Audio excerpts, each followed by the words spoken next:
Kanchipuram Vakula silks నాణ్యత మా ప్రాధాన్యత. మదీనాగూడ, మియాపూర్, హైదరాబాద్ లో త్వరలో శుభారంభం.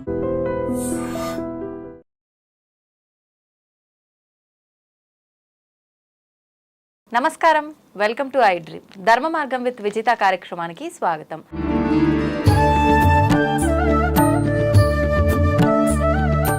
నమస్తే అండి. నమస్కారం అమ్మా.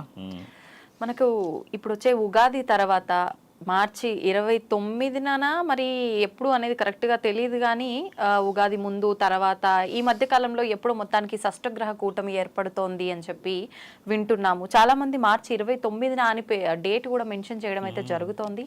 ఈ కూటమి వల్ల చాలా ప్రమాదాల దారిన పడే అవకాశం ఉందని చెప్పి మనం ఏదైతే గత కొన్ని రోజుల క్రితం జల ప్రళయాలు చూసామో అటువంటి జలానికి సంబంధించిన ప్రళయాలు, విపత్తులు రాబోతున్నాయని చెప్పి వాటి ద్వారా చాలా ప్రాణ నష్టం జరగబోతోందని చెప్పి చెప్తున్నారు. నిజంగా ఇదంతా వాస్తవమా, లేదంటే ఇవన్నీ కూడా అంటే కల్పించబడినాయి అని మాట్లాడుకోవచ్చా? ఏమంటారు దాని గురించి?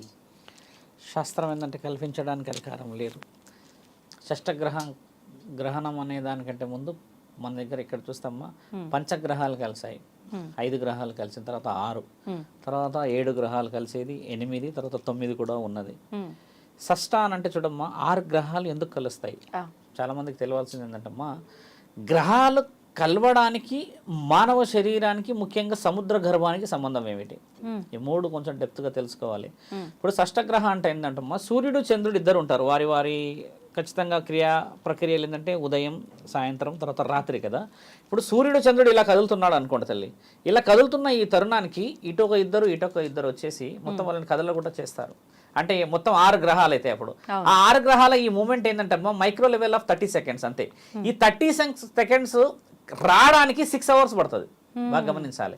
వీళ్ళు ఇలా వచ్చేసారు ఒక స్ట్రేట్ వేలో, only micro level of 30 seconds అమ్మా. కానీ గ్రహణం పట్టడానికి 3 గంటలు, విడవడానికి 3 గంటలు పడుతుంది. ఇక్కడ ఈ 6 గంటలే ప్రమాదమైంది. ఎలా ప్రమాదమైంది? అసలు గ్రహణాలు పట్టడానికి అసలు ప్రమాదం అనేది ఎందుకు వస్తుంది అని అంటమ్మా, సూర్య చంద్రుల యొక్క 100% పని భూగ్రహాల మీద కానీ మిగతా గ్రహాల మీద ఉచ్ఛ్వాస నిశ్వాసలకి, పంచభూతాల అనుమతులకు పనిచేస్తారు వాళ్ళిద్దరు. అందుకే కదా ఉన్నారు, శాశ్వతమైన వెలుగు వాళ్ళిద్దరు. అయితే వాళ్ళిద్దరిని ఆపడం చేత మిగతా ఏదైతే జీవరాశులు, ముఖ్యంగా దేవాది దేవతలకి పూజలు, నియమ నిబంధనలు అందవు ఆ రోజు. ఇది ప్రమాదం మనం గమనించాల్సింది. ఎందుకంటే గ్రహణ కూటమి వచ్చినప్పుడు భూమండలంలో దేవాది దేవతలను ఎందుకు మూసేస్తారు? ఒక ప్రశ్న. రెండో ప్రశ్న, గ్రహణాలన్నిటికీ అధిపతి, 7 లోకాలకి అధిపతి మహాముఖంటి. ఆయనని బందీ చేసే మునగాడు ఎవరు లేరు. ఆయనని పూజ కూడా ఎవరు చేయరు. గ్రహణాలల్లా మనం బాగా డీప్గా వెళ్తే క్షుద్ర ప్రయోగాలు ఎక్కువ చేస్తారు. ఇది చాలా మందికి భయం. అదే గ్రహణ కూటమి అంటే భయం. అది గ్రహణ కూటమి రోజు ఎలాగైతే 6 గ్రహాలు ఒక దగ్గరగా వచ్చేసి 6 గంటల సమయాన్ని నిర్దేశిస్తాయో, ఆ సమయం అంతా చీకటిమయం అవ్వడం చేత గర్భవతులు, బాల్యంతలు, ఇమ్మెచ్యూర్గా పుట్టే పిల్లలు ఉంటారు. కొంత పుట్టిన పిల్లలు 18-19 సంవత్సరాలు ఉన్నా వాళ్ళ బ్రెయిన్ ఎదగదు, చిన్నపిల్లల్లా ఉంటారు కదమ్మా. ఈ ముగ్గురు ప్రమాదంలో ఉన్నట్టు.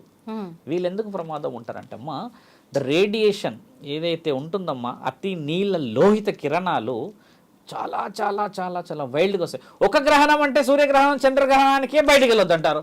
అలాంటిది 6 కలిస్తే అంటే ఒక డిజిట్స్ పెరిగినట్టే కదమ్మా. ఆ రేస్ అనేది ఎఫెక్ట్ అవుతుంది ఇమ్మెచ్యూర్గా ఉండే వాళ్ళకి. బాల్యంతా ఎలా అనేది అంటే అమ్మ, బ్లడ్ లాస్ అయ్యి బిడ్డని కన్నా తర్వాత శరీరానికి ఆకర్షించే శక్తి ఎక్కువ ఉంటుంది, ముఖ్యంగా చెడు గాలి. గర్భంతో ఉన్న బిడ్డ తల్లి కూడా ముఖ్యంగా బరువుతో ఉండడం చేత వేరే నార్మల్గా చేసే పనులన్నీ చేయలేదు కాబట్టి ఆవిడ పైన ప్రభావం చూపిస్తుంది. మూడో విషయం నేను చెప్పింది ఏంటంటే, అంతగా ఎదిగిన కొంతమంది పిల్లలు ఉంటారు కదమ్మా, ఇలాంటి వాళ్ళకి ఎందుకు చెప్తున్నామంటే, మిగతా వాళ్ళు వేరే పనులు చేసుకోవచ్చు. గుడికి వెళ్ళవచ్చు, లేదా ఇంకేమైనా పనులు చేసుకోవచ్చా, లేకపోతే ఎవరైనా గురురక్షణ దగ్గర పోయి రావచ్చా, ఇలాంటి చేయడానికి వేస్ ఉంటాయి. కానీ ఈ వేస్ లేని వాళ్ళు ఈ ముగ్గురే. ఈసారి ప్రమాదం ఉన్నది ముఖ్యంగా వాళ్ళకి అని చెప్పి హెచ్చరిక. మేము నిన్న రాత్రి కూడా అమ్మ చాలాసేపు గురువులతోని వీళ్ళతో విషయం చాలా డీప్గా డిస్కస్ చేశాం. చెప్పిందల్లా ఏంటంటే, నేను అడిగాను, ఇప్పుడు గ్రహణాలు ఇలా ఉన్నాయని అన్నారు, వాస్తవమే. చాలా మంది అక్కడ సముద్ర గర్భం ఎందుకు కదులుతుంది మరి? ఇప్పుడు గ్రహణాల సంగతి వచ్చింది పోయింది, 100 సంవత్సరాల క్రితం వచ్చింది, 200 సంవత్సరాల క్రితం వచ్చింది కదా. సముద్రంలో అలలు ఇట్లా ట్రయాంగిల్ టైపు, స్క్వేర్ టైపు ఈ విధంగా రావడానికి ముఖ్యమైన హెచ్చరికలు ఏమిటి? ఒక జీవరాశి 250 350 సంవత్సరాల నుంచి బయటికి రాంది ఒకటి బయటికి వచ్చింది, వచ్చి ఊపిరి తీసుకుంటున్నది, శాస్త్రవేత్తలు రికార్డు చేశారన్న ఒక వీడియో వచ్చేది. దాని అంతరార్థం నుంచే కొంచెం డీప్గా ఆలోచన పోయి చూసినప్పుడు ఏంటంటే అమ్మ, సముద్రం అలా కదులుతుంది అని అంటే నీళ్లతో సంబంధించిన ఒక ప్రళయం పొంచి ఉన్నది అని అర్థం. మానవ శరీరాలతో ఉన్న వాళ్ళకి వస్తుందా, అక్కడ చుట్టుపక్కల ఉన్న రాష్ట్రాల మీదకి వస్తారని కాదు, కానీ జలేంద్రుడు ఎగిసిపడే అవకాశం ఎక్కువ ఉన్నదని చెప్తున్నారు. జలేంద్రుడు ఎవరు బాగా గమనించాలి. గంగామాత కదా దేవుళ్ళకి ఇప్పుడు నీళ్ళు అంటే, కాబట్టి జలేంద్రుడు గంగామాత కొడుకు, బాగా గమనించాల్సింది. శివుడికి మరియు గంగామాతకి పుట్టినవాడు జలేంద్రుడు. ఈ జలేంద్రుడు కొన్ని యుగాల క్రితం ఒకసారి పెద్ద ప్రళయం తెచ్చి ప్రపంచాన్ని అంతా ముంచాడు. ఈసారి ఆయన ప్రభావం చూపించబోతున్నాడేమో, ఏదైనా విపత్తు రాబోతుందేమో, లోతట్టు ప్రాంతాలు మునగబోతున్నాయేమో అంటున్నారు కదమ్మా. ఇక్కడ గమనించాల్సిన విషయం కూడా ఏంటంటే, మనం ఏ నెలలో ఉన్నాం? మే. ఆల్మోస్ట్ 29 అని అంటమ్మా, ఏప్రిల్కి వస్తాం. అంటే ఎండలు బగ్గున మండుతాయి కదా. మే కాదు, మార్చిలో ఉన్నాం, అంటే ఏప్రిల్ కదా. ఈ మార్చి నుంచి ఏప్రిల్ అంటే ఎండలు హెవీగా ఉన్నప్పుడు ఒక్కసారి నీళ్ళు ఎగిసిపడే అవకాశం అంటే అది ఊహించనిది. ఇది జరగబోయే ఎండలప్పుడు వాటర్ తక్కువగా కావాలి కదా. ఇలాంటప్పుడు నీళ్లు ఎగిసిపడడం జరగబోతుంది అనేది హెచ్చరిక. ఇప్పుడు మీరు అన్నట్టుగానే శుద్ర పూజల దగ్గరకు వస్తాం. ఇదంతా సముద్రుడు, తర్వాత దేవుడు, అష్టగ్రహాలు ఇవన్నీ కదమ్మా. మానవ శరీరంలో ఏం జరుగుతుందో తెలుసమ్మా, బలహీనతగా ఉన్న వాళ్ళందరూ శుద్ర పూజల్లో కూర్చొని ఆ శక్తులు ఈ శక్తులు సంపాదించి ఆయన గారికి అది చేయాలి, ఈయన గారికి ఇది చేయాలని చాలా బలంగా కూర్చుంటారు. ఎందుకంటే ఒక అమావాస్యకి ఒక పౌర్ణమికి అంత శక్తులు సంపాదించాల్సిన వాడు 6 గ్రహాలు వచ్చినప్పుడు మరి ఆయన గారు కావాల్సిన శక్తులు సంపాదించాలని చేస్తారు కదమ్మా. మానవులు చేయాల్సింది ముఖ్యమైనదంటే ఆ రోజు పూజలు చేయడం. మన వాళ్ళు చేసే అత్యంత ముఖ్యమైన తప్పు ఏంటంటే, గ్రహణం రోజు అన్ని దేవతలందరికీ, దేవాది దేవతలందరికీ ఖచ్చితంగా ఆ ద్వారాలు మూస్తారు, కానీ మహాశివుడికి ముయ్యరు కదమ్మా. మరి ఆయన గారినన్నా పూజ చేయకపోతే మరి ఎవరు కాపాడాలి? మీరు ఎవరిని పూజగా చేయకపోవడం వల్లనే బయట ఉన్న ప్రేతాత్మలు, ఆ మిగతా ఏదైతే ఉన్నాయో క్షుద్ర బలాలు చేయగలుగుతాయి కదా. అంటే నువ్వు ఒక డోస్కి యాంటీడోస్ చేయడానికి సిద్ధంగా ఉండాలంటే నువ్వు పూజ చేయాలి. అఖండ జ్యోతి వెలిగించుకోవడమా, ఇంట్లో పూజ చేసుకోవడం అనేది గోప్యంగా చెయ్యవు. అట్లా అని గుడికి వెళ్ళరు, మొత్తం గుడిలే మూసేస్తారు. శివాలయాలు కూడా కొన్ని చోట్ల మూస్తారు, కొన్ని చోట్ల ముయ్యరు. పురోహితులందరికీ నేను చెప్పదలసిన విషయం ఏంటంటమ్మా, గ్రహణం రోజు ముఖ్యంగా పౌర్ణమి రోజు, అమావాస్య రోజు శివాలయాలలో మహారుద్ర హోమం కానీ అగ్ని హోమం కానీ చేస్తే అమ్మా ఎక్కడ లేని శుభ ఫలితాలు వస్తాయి. ఎలా వస్తాయి తెలుసా అమ్మా, బాగా గమనించాల్సిన విషయం. చాలా మంది మన కామెంట్ చెప్తారు కూడా, మహాశివుడిని ఆపడానికి ఏ శక్తి లేదమ్మా ఈ లోకంలో. అలాంటిది దేవాది దేవతలు కూడా మహాశివుడు ఏం చేస్తాడో అని ఎదురు చూసే ఒకే ఒక్క రోజు గ్రహణం రోజు. ఎందుకంటే ఆ రోజు ఆయన చాలా యాక్టివ్గా ఉంటాడు. మిగతా రోజులలో మిగతా దేవతలందరూ పని చేసుకుంటారు, ప్రిన్సిపాల్కి అంత పని ఉండదు. ఇప్పుడు మిగతా వాళ్ళందరూ పని చేయనప్పుడు ఒక ప్రిన్సిపాలే ఉంటే ఆయనకి ఎంత రెస్పాన్సిబిలిటీ కదా. మరి ఆయనకి ఏం మర్యాద ఇవ్వాలి? మనం ఒక హోమం చేయాలి, ఒక అభిషేకం చేయాలి. ఆ పట్టు కాలం ఓకే, ఆ సమయం మనం పోలేం, కానీ మిగతా సమయం అంతా అలర్ట్ కావాలి కదమ్మా. ధర్మరక్షణ అనేది మనం చేసుకుంటుంది. శుద్ర పూజలు జరుగుతాయి ఈ రోజు అని చెప్తున్నారు కదా, ముమ్మాటికి జరుగుతాయి. ఎందుకంటే నెగిటివ్ని ఎక్కువ నమ్ముతారు సమాజం, కాబట్టి ఇందులో పాజిటివ్ ఉంది అంటున్నాను కదా. మహాముఖంటి ఏం చేశాడు? గ్రహణాల అధిపతి ఏం చేశాడు? 3 కన్నులు ఉన్నవాడు ఏం చేశాడు? అర్ధనారీశ్వరి తత్వాన్ని ఇచ్చినవాడు ఎక్కడికి పోతాడు? మరి ఆయన గారిని ఎందుకు పూజించారు అంటున్నాను. అదొక వెరీ సింపుల్. మహావిష్ణువునైనా పూజించుకో, కానీ దేవాది దేవతలకు కట్లు పడతాయన్న ఈ నియమంతో మిగతా వాళ్ళందరూ భయభ్రాంతులకు గురవుతున్నారమ్మా. భయాన్ని పొలగొట్టే మహానీయుడు వైద్యనాథుడు భూతనాథుడు ఉన్నాక మనం కూడా తెలుసుకోవాల్సినది. ఎందుకంటే చాలా మంది పురోహితులకు చెప్తుందంటే అమ్మా, ఖచ్చితంగా శివలింగం ఉంటుంది కదమ్మా గుడిలో. ఆ రోజు ఆయనకు వైవిధ్యంగా పూజలు చేయడం చేత ఏమిటంటే తండ్రి అనుగ్రహం అందరి మీద రావాలి. మళ్ళీ కొంచెం డీప్గా చెప్పే విషయం ఏంటంటే, మామూలు పూజలు చేస్తామమ్మా, స్పెషల్ డేస్ ఉంటాయి, పండుగ రోజులు కదా. అంటే నాకు అంటూ కొంచెం ప్రత్యేకత రావాలని మనం పట్టు వస్త్రాలు, పండు ఇంకేదో పెడతాం మొత్తానికి కదా. అందరు దేవాది దేవతలు బాగున్నప్పుడు పెడతాం. అదే శివుడికి గ్రహణం రోజు పెడితే ఏమవుతుందో తెలుసమ్మా, స్పెషల్ అట్రాక్షన్ గా నిన్నే చూస్తాడు కదా. ఆ రోజు మనం అది ఎందుకు చేయలేము అంట. నెగిటివే చేస్తారు, మనల్ని పాజిటివ్ చేయరు. ఇప్పుడు నీకు ఎప్పుడు అనుగ్రహం కావాలి అంటే, ఎవరు పూజించలేని రోజు నువ్వు వెళ్ళి పూజిస్తే అనుగ్రహం ఎందుకు రాదు? అలా అయినా ఆలోచించుకోవచ్చు కదా. మొత్తానికి నీ కుటుంబాన్ని కాపాడుకోవాలి. బాల్యంతలో చిన్నపిల్లలు మీరు కొంచెం నేను నా మైండ్ గురించి చెప్పిన వాళ్ళందరూ కాపాడబడాలని చెప్పేది ఈ గ్రహణం యొక్క కూటమి యొక్క విలువ. ఇందులో ఇంకో విషయం ఏమొస్తుందంటమ్మా, అమావాస్య కలిసి వస్తుంది. ఇక్కడ అమావాస్య కూడా ఏమైపోయిందంటమ్మా, ఒక వ్యక్తినిగా 4 తాడులు వేసిన తర్వాత అన్ని తీసేసామంటే ఇంకో అసలైన తాడు వచ్చి పడుతుంది మళ్ళీ. అంటే బలం అనేది ఉన్నది అక్కడ. ఇప్పుడు 29కి 30కి ఉన్నది ఈ 2 రోజులు. మీరు అన్నట్టు 31కి మీరు అన్నట్టుగా ఉగాది ఉంది. అవును. ఉగాది వివరణ పరమాత్ముడు ఇచ్చాడు, దాని వివరణలు చాలా బాగున్నాయి. కానీ ఈ 2 డేస్ చాలా పర్టికులర్గా మనము సరిహద్దులు దాటి పొలిమేరలు దాటి కొన్ని నిర్ణయాలు తీసుకోకూడదమ్మా. వెళ్ళకుండా కొన్ని బలహీనమైన కొన్ని శరీరాలు ఎలా ఉంటాయంటే కాలం చేసే అవకాశాలు ఎక్కువ ఉంటారు. కొంతమంది బయటికి సడన్గా హార్ట్ స్ట్రోక్ వచ్చి, ఒకటి ఎండ ఉంది, ఒకటి గ్రహణం ఉంది, దానికి పైగా మన దగ్గర ఏంటంటమ్మా నువ్వు ఎంత మంచి చెయ్యి మనల్ని గోతులతో పెట్టేవాళ్ళు 100 మంది ఉన్నారు బయట. ఇలాంటి వాళ్ళందరికీ అవకాశం ఇవ్వడం కంటే గురు రక్షణ చాలా ముఖ్యమైనది.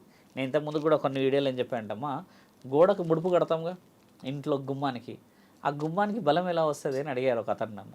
ఇంట్లో దేవుడు ఉండగా స్వామి మా ఇంట్లో, తర్వాత మేము రెగ్యులర్గా పూజిస్తాము, గుడికి వెళ్తాం కదా, అవన్నీ వాళ్ళు కాపాడలేంది మీరు ఇచ్చిన ఒక ముడుపులు మమ్మల్ని కాపాడతాయని అడిగాడు ఆయన. అడిగిన దానికి నేను చాలా వివరంగా చెప్పా. ఆ ముడుపు ఎలా కాపాడబడుతుంది అంటమ్మా, ఆ ముడుపు మహాముఖ్యంటికి సంబంధించింది. ఎక్కడైతే దేవాది దేవతలు వాళ్ళ యొక్క నిర్దిష్టమైన నిర్ణయాన్ని చేయలేకపోతారో అక్కడికి చేరేవాడే మహాముఖ్యంటి. అది కొబ్బరికాయ ఏంటంటే అమ్మా, అది మహాముఖ్యంటిది అని ఎలా చెప్తారు, అది దేవుడికి ఎందుకు చెందుతుంది అంటమ్మా, కొబ్బరికాయ చీలిక తీసి చూస్తే వెనకాలో 3 ఉంటాయి ఇలాగా, అది కన్నులు 3 పరమాత్ముడి. కాబట్టి ఆయన ఆజ్ఞ పనిచేస్తుంది అక్కడ. మిగతా ఆజ్ఞలంతా దేవాది దేవతలు పనిచేస్తారు. కానీ గ్రహణమే కానీ అమావాస్య కానీ పౌర్ణమే కానీ ఇలాంటి షష్టగ్రహ కూటమిలప్పుడు ఏంటంటమ్మా పనిచేసేవాడు భూతనాథుడే. ఈయన మాత్రమే పనిచేస్తారు అక్కడ. అందుకని గురుబలం అవసరం అక్కడ. ఒక గురువే కట్టగలుగుతాడు, మీ దేవత వచ్చి కట్టలేదు కదా అక్కడ. మనం పాటించం కూడా, మన ఇంట్లో మనం కట్టాం. ఎందుకంటే ఒక క్షేత్రం దాటిపోయి ఒక ఊరులోకి పోయి ఒక గురువుని నమ్ముకుంటే ఆయన ఎవరినో ఒక దేవుడిని నమ్ముకున్న తర్వాత కడతాడు. ఆ ముడుపు ఎవరైనా కట్టొచ్చమ్మా. మహంకాళిదే కానీ, నల్లపోచమ్మదే కానీ, దుర్గామాతదే కానీ, అయ్యప్ప స్వామి ఎవరిదైనా ముడుపు. కానీ ఆ గ్రహణం రోజు అమావాస్య రోజు పని చేయాలి అదేనంటే దాన్ని ప్రతిరోజు పూజించాలి. పూజిస్తాం మనం, మీరు బాగా గమనించండి, పూజించారు. అది ఉంటుందిగా గుమ్మడికాయ, ఆ గుమ్మడికాయ ఒకటిని పూజించవద్దు, ఎందుకంటే అది నరఘోషకి నరదిష్టికి ఉంటుంది. కానీ ఈ ముడుపుని కంపల్సరీ పూజించకపోతే దానికి శక్తి ఎలా వస్తుంది, దానికి యాక్టివేషన్ రావాలన్నా అవసరం లేదా? ఇప్పుడు ఇది గుమ్మడి పండుగ పద్ధతి వేరు. అంత వివరంగా ఎర్ర క్లాత్లో కట్టించి దాన్ని కొన్ని చేసి కొన్ని శక్తులు ఇచ్చి హోమంలో పెట్టి అని ఇచ్చిన దాన్ని యాక్టివ్ చేసుకునే రైట్స్ కూడా అమ్మ మన చేతుల్లో ఉన్నాయి అంటున్నాను. అది కట్టంగానే దాన్ని దుమ్ము పడేసి తీసేసి పడేసేదాకా పోకూడదు. ఇలాంటి విషయాలన్నీ పనిచేసే రోజులు కూడా ఈ గ్రహణాల రోజే. నిజమైన శక్తులు బయటకు వచ్చేది ఆ రోజే. కాబట్టి ఇంటికి రక్ష ముఖ్యమైనది. ఎక్కడైతే హోమం జరుగుతుందో ఆ హోమం నుంచి తీసుకుని వచ్చిన భస్మం ఉంటుంది కదమ్మా, ఆ బూడిద ఇంటి చుట్టూ పోసుకోవడం చాలా మంచిది. హోమం జరిగిన ఎక్కడైనా జరుగుతుంది హోమం కదా, అక్కడ నుంచి తెచ్చిన బూడిదమ్మ ఇంటి చుట్టూరుగా పోసుకోవడం చాలా శుభ సూచకం. అమావాస్యకి పౌర్ణమికి గ్రహణాల సమయంలో రక్ష ఏదో విధంగా పోవాలి కదా. ఎందుకు హోమంతో తెచ్చిన సమయానికి ముందుగానే పోసుకోవాలి. ఎందుకు అదే పోస్తే శక్తి వస్తుంది తెలుసమ్మా. మళ్ళీ మేము శుభభక్తులం అని చెప్పట్లేదు. 4 మన దగ్గర చెప్తే అమ్మా ఒక్కొక్క యాగంలో ఒక్కొక్క యుగం గురించి వివరించారు. ఇప్పుడు మన దగ్గర ఒక్కొక్క యాగానికి ఒక్కొక్క ఫలితం పరమాత్ముడే ఇస్తాడని కూడా రాసి ఉంది. ఎన్నో శ్లోకాలు ఉండొచ్చు, ఎన్నో వాళ్ళు మనసుకు సంబంధించిన విషయం రాశారు కానమ్మా అంతిమ స్థితి పరమాత్ముడే ఇస్తాడు అని చెప్పాడు కదా. కాబట్టి ఏంటంటమ్మా అది తెచ్చుకోవడం కూడా ఒక హోమ ఫలితమే పరమశివుడు మాత్రమే ఇవ్వగలడు. కాబట్టి రక్ష అవసరం అక్కడ. ఆ రక్ష గీయడానికి గల ముఖ్యమైన కారణాలు అవి. అది మీరు చెప్పింది. కాబట్టి యావత్ భక్తజనులందరూ కూడా ఏంటంటే గ్రహణాల కూటమి ఎంత వచ్చినా కూడా మన యొక్క గురుబలం, మన యొక్క దైవాధీనం అంటే ఇలవెల్పులు కులదైవం చాలా ముఖ్యమైనలు. వాళ్ళని కాపాడుకోవాలంటే అమ్మ ఆ రోజు అఖండ జ్యోతి పెట్టాలి. అఖండ జ్యోతి కూడా మన వాళ్ళు ఒక ఒత్తే పెట్టి పెడతారు. ఒక్క ఒత్తు పెట్టకూడదు ఎప్పుడు. అఖండ జ్యోతిలో ఇలా 2 ఒత్తులు పెట్టి కలిపి దాన్ని ఇలా దగ్గరికి బాగా చేసి పెట్టాలి. ఎందుకు అఖండ జ్యోతి పెట్టాలి గురువు? ఎప్పటి వరకు అది ఉండాలి? ఆ రోజు ఒక రోజు పెట్టి నెక్స్ట్ డే వరకు ఉంటుంది. ఎట్లా 24 గంటలు 12 గంటలు ఉంటుందమ్మా అది వివరణ. కానీ అఖండ జ్యోతి ఎందుకు పెట్టాలన్న క్వశ్చన్ ఎవరైనా అడిగితే చెప్తున్నాను నేనమ్మా. 2 కలిసిన జ్యోతులు, ఒక దీపం ఏమో జ్యోతి అంటారమ్మా, 2 జ్యోతులు కలిసి దాన్ని అఖండ జ్యోతి అంటారు. ఇప్పుడు భూమండలంలో యావత్ ప్రపంచం మొత్తంలో 2గా కనబడే వ్యక్తి ఎవరు? చాలా మంది తెలుసుకోవాలి. అర్ధనారీశ్వరుడు. కాబట్టి పార్వతీ పరమేశ్వరుని కలిపి పెట్టడం మూలనాథుడైన. కాబట్టి మనం చేయాల్సింది ఏంటంటమ్మా ఆయన గారికి ఇచ్చే రెస్పెక్ట్. అక్కడ మహంకాళికి రెస్పెక్ట్, అక్కడ పరమశివుడికి రెస్పెక్ట్. ఆ అఖండ జ్యోతికి అంత విలువ ఉంది. అన్ని గుడిలలో ఎందుకు ఉంటుంది మరి అఖండ జ్యోతి? ఇప్పుడు లోకమే చెప్తుంది కదమ్మా జగత్తుకి వాళ్ళిద్దరూ పార్వతీ పరమేశ్వరులే తండ్రి అని చెప్పి. కాబట్టి అలాంటి విషయ వివరణ కోసం అని చెప్పి అఖండ జ్యోతి కూడా పెట్టాలి. కింద 5 తమలపాకులు పెట్టి పసుపు కుంకుమ వేస్తూ వచ్చి ఆఖరికి పెట్టుకోవాలి. పెట్టుకుంటే పూజ గదిలో లేదా ఎక్కడైనా చివరిలో పెట్టుకున్న పుణ్యం. ఏదో విధంగా నీ కుటుంబం కాపాడబడాలి కదమ్మా. కాబట్టి అందరి దగ్గర ఉన్నదా స్వామి పెట్టుకోగలుగుతారా అంటే లేని వాళ్ళు మీ ఇష్టం. మనస్సాక్షి పరమాత్ముడు అడిగాడు అంతే కదమ్మా. మామూలుగా మీరు స్టార్టింగ్ లో చెప్పారు 6 అవర్స్ అని చెప్పి ఈ గ్రహణ కూటమి సమయం అనేది పట్టు 3 గంటలు విడుపు 3 గంటలు అని చెప్పి కరెక్ట్ అంటే నియమాలు కూడా పాటించాలి ఈ ముగ్గురిపై ప్రభావం ఎక్కువ ఉంటది అన్నారు మరి నియమాలు పాటించాలంటే ఆ కరెక్ట్ సమయం ఏంటో కూడా తెలియాలి కదండి 9 గంటల నుంచి మొదలు 12 అమ్మ రాత్రి 3 గంటలు మళ్ళీ 12 నుంచి 3 గంటలు అంటే ఉదయం 3 గంటల వరకు అయితే ఎలా పట్టు అసలు ఆ విడుపు ఏందనేది తెలియాలి కదా. అవును పట్టు అనేది ఏంటంటే అమ్మ నేను చెప్పిన ఇప్పుడు ఒక గ్రహణం అనేది చాలా చిన్నగా ఉంటుంది కదా, దీని నీడ దీని మీద పడుతున్న సమయం 3 గంటలు ఇలా వచ్చి ఇక్కడికి వచ్చిన ఆ సెకండ్ ఇలా పడగానే వెళ్ళిపోతూనే ఉంటుంది కదా, ఇది మైక్రో లెవెల్లో వెళ్ళిపోతుంది, మళ్ళీ ఇది దాటడానికి 3 గంటలు ఇలా ఆగడం అనేది ఇది పరమాత్ముడి ఆజ్ఞ. ఇంకా ఇక్కడ ఎంతసేపు ఆగితే అక్కడ ఎన్నెన్ని ఏమేమి జరుగుతాయి అనేది ఆ micro level of 30 seconds milli seconds అంటారు దాన్ని. అది పరమాత్ముడి ఆజ్ఞ. జరగాల్సిన కార్యక్రమాలు మానవ లోకానికి సంబంధం లేని అవి. ఈ పట్టడం అనేది అది ఒక గ్రహణం. ఇంత సూర్యుడు ఎలా ఉంటాడో చంద్రుడు ఎంత పెద్దగా ఉంటాడు అనేది కొన్ని మనకు పాఠాల్లో చెప్తుంటారు. ఇంత పెద్దగా ఉంటాడంట, ఇలా ఉంటాడంట, ఆయన భూమండలానికి సరిపోడంట అని చెప్తారు. గుర్తుందమ్మా? అంత పెద్దది ఒకదాన్ని ఒకటి దాటిపోవడానికని అది పట్టడానికి సమయం ఇలా వచ్చిందమ్మా. ఇలా పడ్డది అనుకోండి, దీన్ని నీడ పడ్డదంటే పట్టు కాదు. బాగా గమనించాల్సిన విషయం, చాలా మంది ప్రేక్షకులకు అర్థం కాదని చెప్తున్నా. కొంతమంది వీడియోస్ ఎలా తీస్తారంటే ఆ రోజు ఇది చేయకపోతే అది భయపడిపించేస్తారు కదా, వాళ్ళకి తెలియడానికి. ఒకసారి ఇలా వచ్చి నీడ పడ్డది అని అంటే అది పట్టు. ఈ దాటేసిన తర్వాత నీడ పోతుంటుంది కదా ఇక్కడ నుంచి, అది విడుపు. ఈ కార్యక్రమం జరగడానికి 6 గంటలు ఖచ్చితంగా పడుతుంది. శాస్త్రం ఏం ఘోషిస్తుంది ఇక్కడ? సముద్రుడు ఎగిసిపడడం 6 గంటల సమయం. అది గుర్తుపెట్టండి. ఇక్కడ గ్రహణం అనేది అర్ధగంట 20 నిమిషాలు 10 నిమిషాలు 8 నిమిషాలు ఉంటుంది. ఇక్కడ 6 గంటలు ఆ షష్టగ్రహ 6 గ్రహాలు కదులుతున్నాయి అక్కడ. అది ముఖ్యంగా తెలుసుకోవాలి యావత్ ప్రపంచం మొత్తం. కొన్ని దేశాల్లో రీసెర్చ్ మొదలు పెట్టారు ఏం జరుగుతుంది అని. ఎందుకంటే 100 ఏళ్ళకి ఒకసారి చరిత్ర మారుతుంటుంది కాబట్టి ఎవరి నాలెడ్జ్ వాళ్ళ కదమ్మా. మొన్న వచ్చిన పంచగ్రహ కూటమి తర్వాత షష్టగ్రహ కూటమి తర్వాత సప్తగ్రహ కూటమి ఉంది, అష్టమి ఉంది, నవగ్రహం ఉంది కదా. అసలు ఏమి జరుగుతుంది అనేది కొంతమంది లక్షల మంది ఎదురు చూస్తుంటారు. ఇప్పుడు మన భారతదేశంలో ముఖ్యంగా దీని మీద ఎఫెక్ట్ ఎందుకు ఉంటుందంటమ్మా, మన దగ్గర దైవాధీనమైన శక్తులు ఎక్కువ, పూజలు నియమ నిబంధనలు ఎక్కువ. ఇప్పుడు గర్భవతులు అన్నాను కదా, ఎందరో కాపాడబడతారు, ఎందరో జాగ్రత్త పడతారు. అతి నీల లోహిత కిరణాలు అనేది పైనుంచి వచ్చి శరీరం మీద పడితేనే చర్మం ఇబ్బంది అవుతుంది అని శాస్త్రం. అసలు గర్భవతికి ఏం సమస్య అవుతుంది బాగా గమనించాలి. బయట నుంచి లోపటి నుంచి అయితే బయటకి అయితే రాదు, లోపటే ఉంటుంది. ఆవిడకి ఎలా సమస్య అవుతుంది? ఇప్పుడు నేను చెప్పిన విషయం ఏంటంటే అమ్మా, ఆ డిజిట్ ఏదైతే ఉంటుందమ్మా, ఎలక్ట్రానిక్ పవర్ అంటే ఏదైతే పరమాత్ముడి నుంచి వచ్చే ఈ చెడు గ్రహమే కానీ మంచి గ్రహమో, వీళ్ళు ఆల్రెడీ బలహీనత ఉండడం చేతనే వాళ్ళు జాగ్రత్త పడాలి అని చెప్తున్నాం. అందరికి కుదరదే. నేను ఆ గ్రహణం రోజు నేను ఏదైనా ప్రశాంతంగా కూర్చొని ఉంటాను కదా, నా శరీరానికి ఏం కదంటే నా శరీర సౌష్ఠవం వేరు.